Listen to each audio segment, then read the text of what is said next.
ზურიკო ძალიან კარგი ბავშვი იყო, დახასიათებას პედაგოგებისგან ძალიან კარგი ჰქონდა, დაამთავრა სკოლა თუ არა და მაშინ თავისი სურვილით წავიდა სამხედრო სავალდებულო სამსახურში, მაშინ იყო 1 წელი და 6 თვე სამხედრო სავალდებულო სამსახური მოიარა. ჩამოვიდა მშვიდობიანად სახლში და მე გვეუბნება მშობლებს ასეთი წინადადებით მოგმართა რომ მამა რაკი ჯერჯერობით აქ არის სამსახური მე არაფერი მაქვს, ამიტომ შეიძლება ჩვენ შემოგთავაზეს რომ კონტრაქტით წავსულიყავით სამხედრო სამსახურში, ისევე გაგვიგრძელებინა სამსახური. კი ბატონო, ჩვენ უთხარით რა თქმა უნდა რომ თუ შენი სურვილია შვილო და შენ გნებავს, კი ბატონო, გააგრძელე. და წავიდა მართლაც ფერახში იმსახურა. ეს იყო 2007 წელი. და თებერვალში კი ჩამოვიდა 6 თვე იმსახურა იქან. მე რაკიდან ჩამოსვლის შემდეგ აგრძელებდა, შეკრულება ჰქონდა დადებული.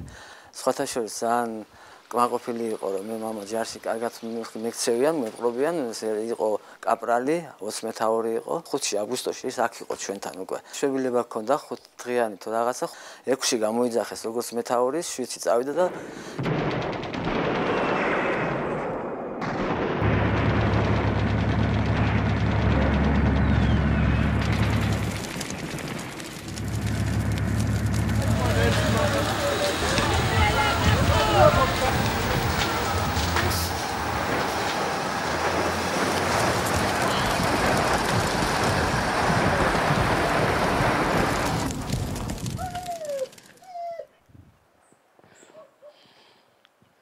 საფლავზე ვერ ჩავდივარ.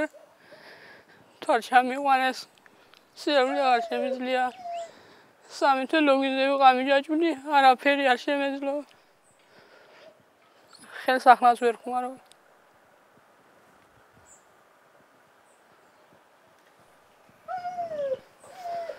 ისეთი ბიჭი იყო, რომ ყველაფერს გააკეთებდა.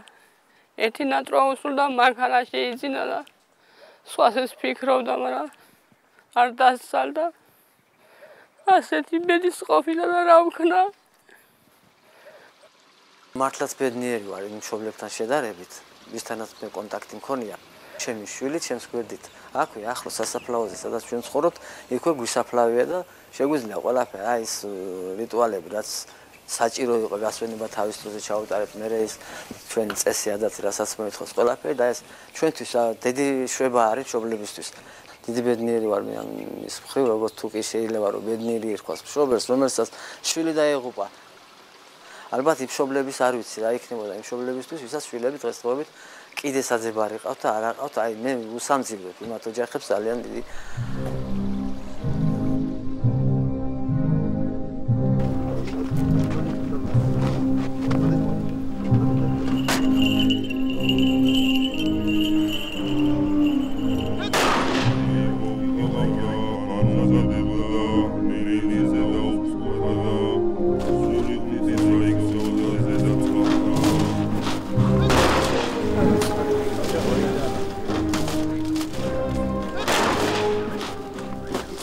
ჯურისტარება მერგო წილად, მაგრამ როგორი ღირსეულიც იყო, ისე ღირსეულად ვატარებ ამ ძიმე ჯვარს.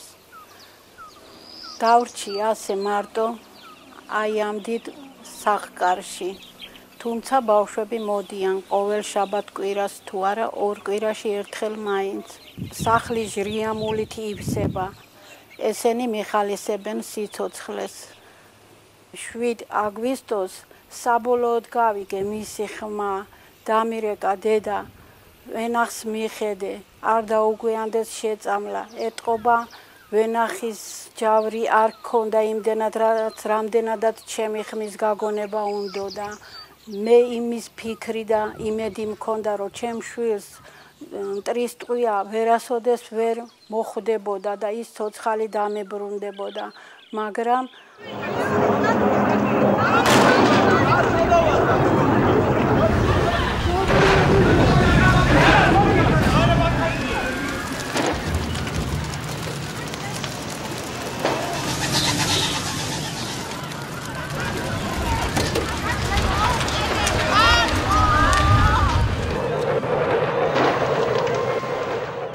დაბომბვისას დაიღუპა გიას უახლოესი მეგობარი და დივიზიონის მეთაური ერეკლე ყულოშვილი.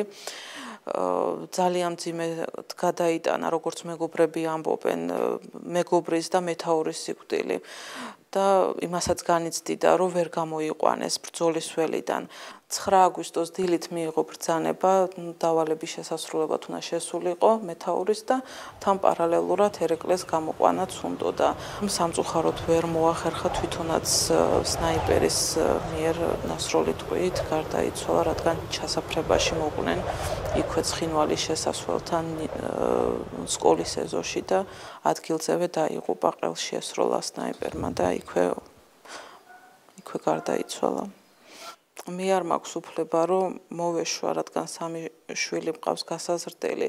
მართლა აი ამ შვილებისთვის ვაპირებ ცხოვრებას ახლა და ვაპირებ რომ აღზარდო ეს შვილები ისე როგორც გმირ მამას ეკადრება და როგორც მას უნდოდა. ბავშვები რომ ამბობენ, ჩემი მამა უფრო მაგარიაო, მე ვეუბნები, ჩემი მამა უფრო მაგარიაო. იმიტომ რომ ჩემი მამა გმირი იყო. საბოლოოდ ვერ მოგეფერე შვილო, მოგიკვდეს დედა შვილო, რა ვიცი რა. Stop Russia! Stop Russia! Ruki procha Gruzi! Ruki procha Gruzi! Russland raus aus Gage! Russland raus aus Gage! Russland stop! Russland stop! Russland stop! Russland stop! Zayo! Georgia! Საქართველო! Საქართველო! Საქართველო! ჩვენ მესტიის რაიონიდან გადმოგვასახლეს სოფელ ტანძიაში. სტიქია მოხდა იმ პერიოდში ჩვენთან და გადმოგვასახლეს ბოლნისის რაიონ ტანძიაში. მეორე ბავშვზე ვიყავი ფეხმძიმედ და ამოვედი სტუმრად ჩემდასთან ნარგიზასთან. ხო და მომიწია მშობიარობამ. ჩამიყვანეს ბოლნისის რაიონში და გაჩნდა ბიჭი და დავარქვით საბა. და დავარქვით იმიტომ რომ ის იყო ტანძის მაცხოვრებელი როგორც ასეთი პირველი ბიჭი და იმის სახელზე დავარქვით. რამოდენიმე ხანის მერე გაგვიჩნდა ისევ მესამე ბიჭი ზაზა. ჩემი მეუღლე წავიდა რუსეთში სამუშაოდ. ხო და იქ ტრაგიკული სიკვდილით დაიღუპა. დაურჩით მარტო 3 შვილის ამარა მე და ჩემი 3 შვილი. ეს დიდი ბიჭი იყო 6 წლის, იაგო იყო 6 წლის, საბა იყო 5 წლის და ის პატარა იყო წლის და 2 თვის. იმის მერე ვიყავით და ცხოვრობდით ჩვენ რაც შეგვეძლო ბავშვებს არაფერს არ ვაკლებდი და როგორც იქნა გავზარდე. მორწმუნე ბიჭიც იყო რა, მონასტერში დადიოდა აგერ ფიტარეთში, მამათა მონასტერი გაიხსნა. მან დადიოდა ხოლმე ეხმარებოდა იქ სათიბი იყო თუ რაღაცა რაც საჭირო იყო ეხმარებოდა რა. ჩემზე უმცროსი იყო საბა, მაგრამ ასაკიდან შედარებით მაინც ისეთი იყო რა, დედაჩემს უფრო გვერდში ედგა და უფროსად გამოდიოდა რა, უფრო ჭკუას გვარიგებდა ჩვენც რა, უფრო ჭკვიანი ბავშვი იყო. ჩვენთან მე 10-11 კლასში იყო, გადაწყვეტილი ქონდა რომ არ სწავლაზე არაფერი არ უფიქრია. მოურჩები სკოლას და მივდივარ მე ჯარში რა. ჯარი კაია და ჩემი ცხოვრებაა. სკოლა რა ვარც დაამთავრა, იმ წელსვე წავიდა საკონტრაქტოზე. 1 წელი გავხდა იანვარში. 7-8 აგვისტო იყო და ჩვენც რა თქმა უნდა რაღაც ნაირად ვიყავით. რომ არა და არ გველაპარაკებოდა, არ გვირეკავდა და ამასობაში ქეც წაუყვანია თროაში უკვე ცხინვალში. გავიგეთ რომ იგი ზოლის ველზე თაეცა გარდაიცვალა და დავიწყეთ მისი მოძიება.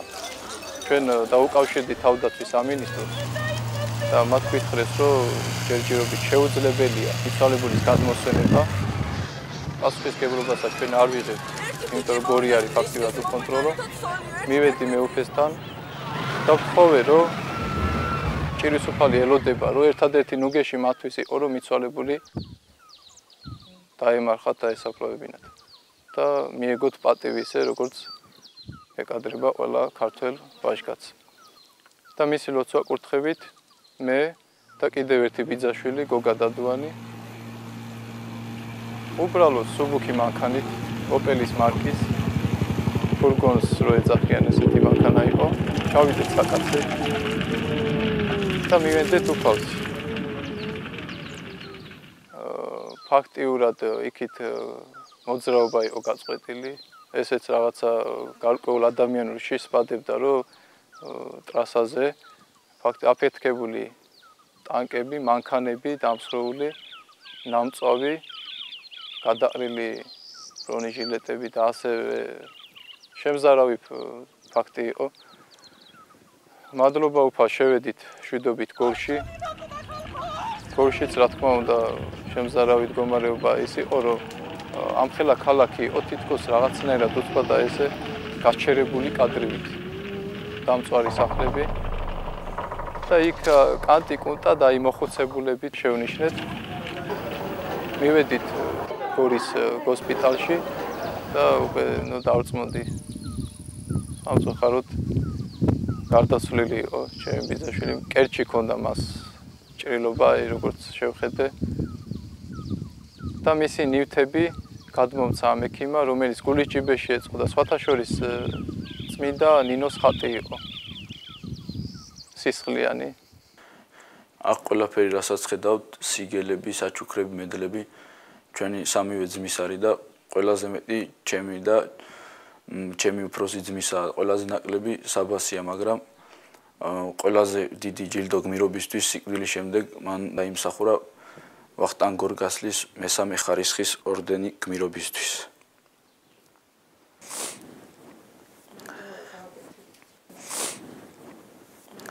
მადლობა ღმერთს, რომ ცხედარი მაინც გადმოასვენეთ გორიდან, რომ დამესაფლავა როგორც ადათი და წესი და დავასაფლავე მამამისთან. ეს ჩემი ბიჭი 19 წელს უნდა გამხდარიყო 21 სექტემბერს. ხო და იმის მერე გასვენების მერე 21 სექტემბერს გადავხადეთ დაბადების დღე. ყველასთვის ანატრელი იქნება ალბათ ესეთი სიკვდილი. ჩემი ძმის დაღუპვის მერე რა ვიცი, ცხენი გვაჩუქეს და უულით რა როგორ შეგვიძლია კი არა, მართლა უულით რა გულით და სულით, იმიტომ რომ ჩემი ძმის სახელზეა მოყვანილი და თან ჩემს ძმას უყვარდა ცხოველები რა.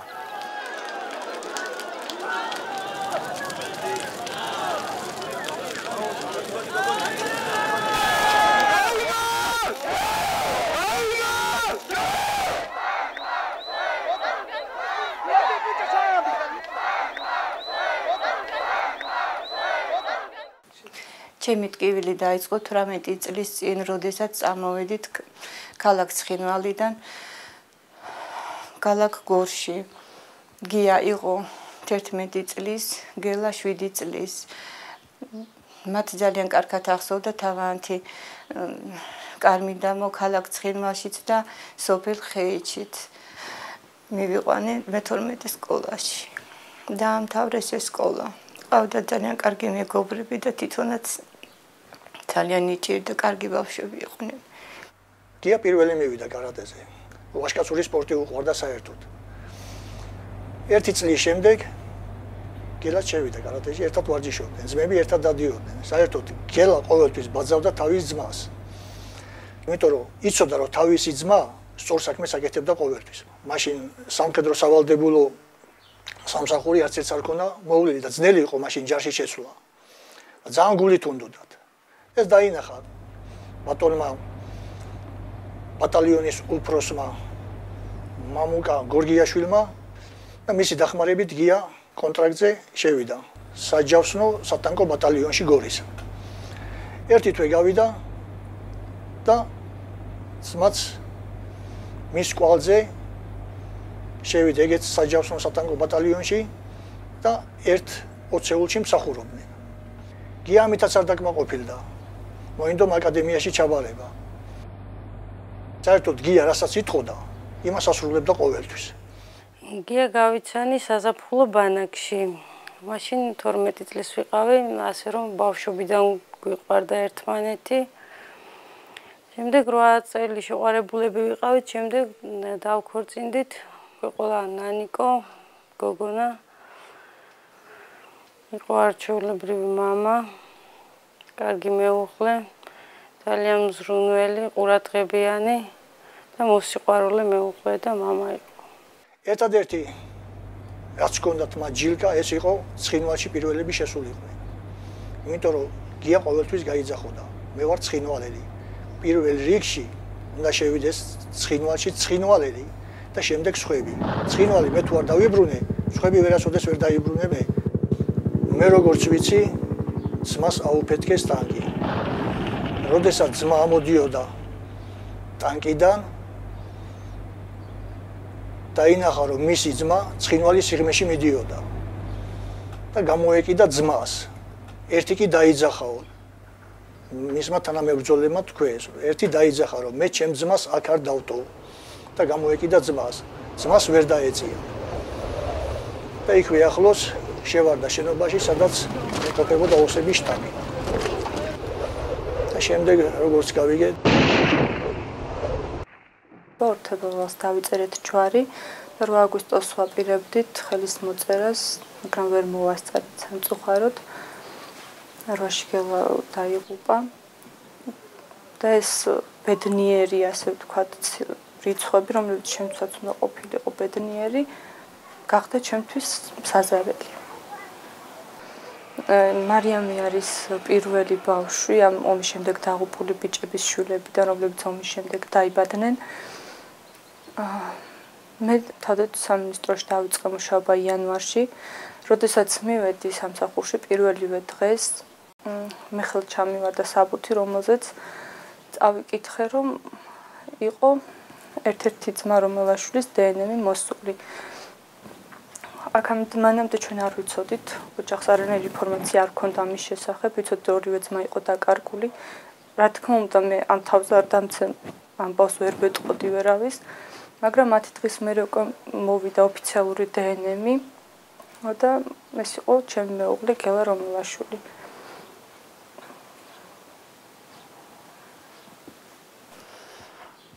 გიაზი ამ დრომდე არაფერი არ ვიცით. დიდი სურვილი გვაქვს და ძალიან გვინდა რომ ვიცოდეთ.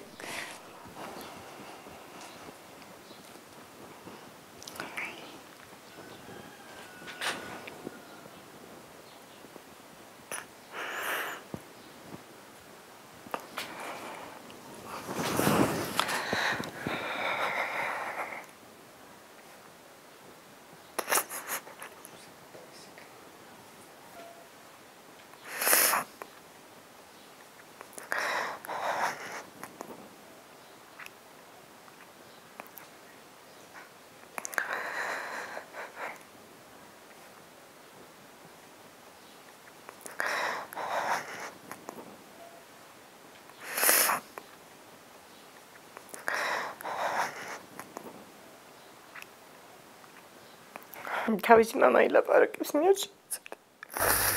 გიასული იმას მეუბნეოდა, მამაო ჩვენ გვარშიო, მირები რატო არ აგვყავსო. დაგერა, დადგა ის დრო. შვილო, გია მართალია შენ. ვერ ხედავ ამ ყველაფერს, მაგრამ შენი ძმა გმირი გახდა. და პირველი გმირი შენი ძმა გახდა ჩვენ გვარში. და მე იმედი მაქვს, რომ შენც მალე გმირი გახდები. არ ვიცი, ასე ვთქვა, დაბრუნდება. ბავშვიც ძალიან იტანჯება, არც ბავშვისთვის არ მithქვამს რა უთხრა, ისიც არ ვიცი. უთხრა მოვა, უთხრა არ მოვა, არ ვიცი რა უთხრა ბავშვს და რა ვიცი, ძალიან გვიჭირს რა. და ძალიან გვაკლია და გვენატყება ყველას ძალიან.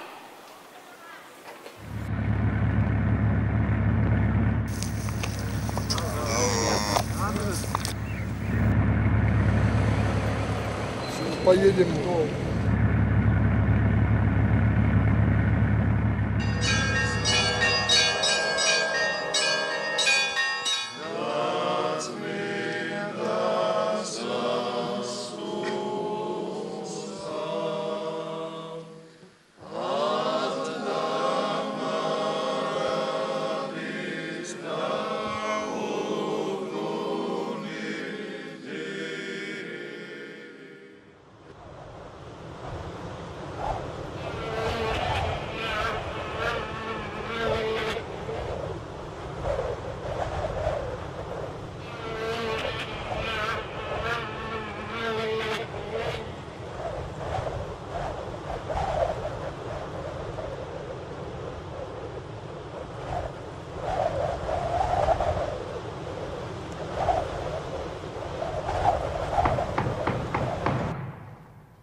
ეს სურათი გავადიდე საშუალებაც რომ მქონიყო ყველა სურათებს გავადიდებდი ჩემთვის.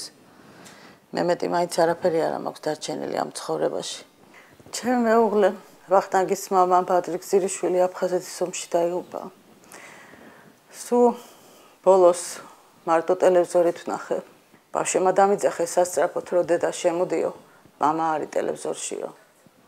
რო შევედი, მართლაც ტელევიზორში იყო.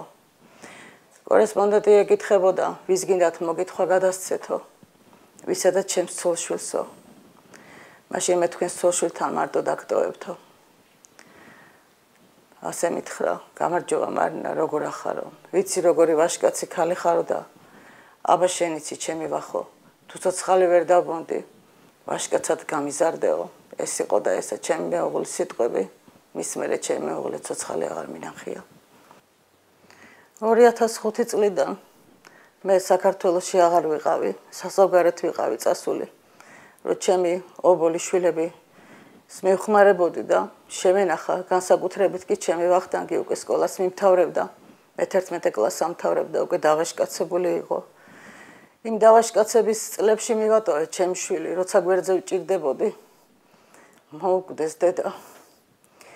მაშინ წავედი, ბანკეტსაც ვერ დავესწარი. ბანკეტისთვის შარვალ კოსტუმიც კი ვერ ჩავაცვი. ფული კი გამოუგზავნე, მაგრამ თავის დისთვის მიუცია, რომ უჭირდათ იმათაც. დიშვილებისთვის ლუკმაპური რო ეყიდა. მე არ ამიჭირსო ამ შარვლით და საროჭკითაც წავალო, ასე უთქვია. 2007 წელში 2 თვით იყო ჩემთან ჩამოსული ჩემი ვახო. რო ძალიან მენატრებოდა და რო ძალიან მენატრებოდი. სტამბოლში მუშაობდი, სხვის მოახლედ. სხვის სახლებს ვალაგებდი და სხვის შვილებს ავსდიდი. მაშინ ნახე 2 თვით ჩემი შვილი ბოლოს და უკანასკნელად ცოცხალი. ეს ჩანთა ჩემი ვახოს კუთვნილი ჩანთაა. ეს ჩემი ვახოს სვიტრია. ამ სვიტრი ეცვა ბოლო ზამთარს. ჯერ კიდე მისი სუნი, ჯერ არ გაქრობია ამ სვიტრს. ეს პატრიოტის ბანაკში რო იყო მაშინდელი ანსაცმელია, აქაც აქვს მიწერილები მეგობრების. ეს კიდე ჩემი ვახოს ბოლო ზარის პერანგია, სადაც მისი ამხანაგები ულოცავენ ჩემ ვახოს სკოლის დამთავრებას, მაგრამ მე ვერ მიულოცე ჩემ შვილს სკოლის დამთავრება, რადგან აქ არ ვიყავი. ამ სურათში ჩემი შვილი ძალიან მიყვარს და ძალიან მომწონს. ამ სურათში ვაშკაც სურათ დგას. როგორი ვაშკაციც იყო, ისეთი ვაშკაცი დგას. სამშვიდობო მისიით არიან წასულები აქ.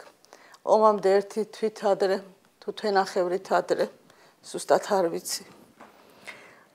ეს ფორმა ჩემი ვახოს კუთვნილი ფორმა ეს ფორმა.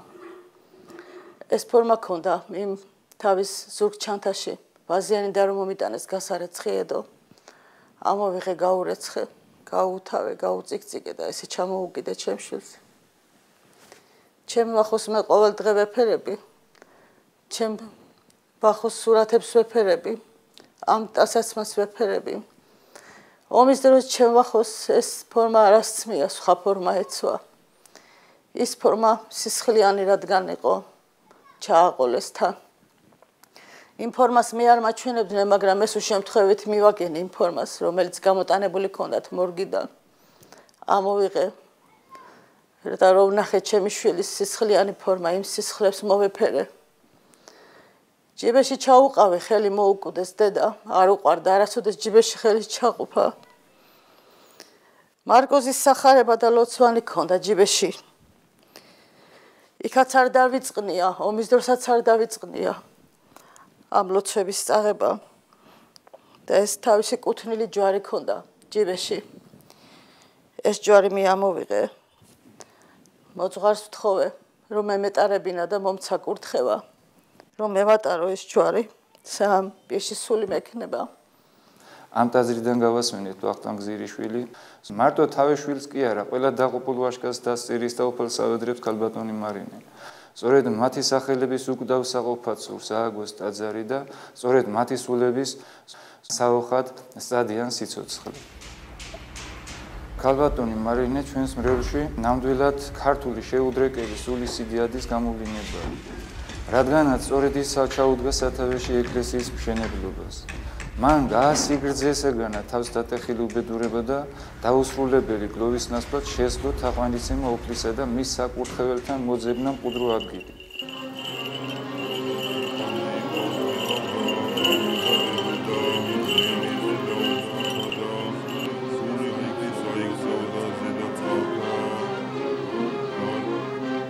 შენ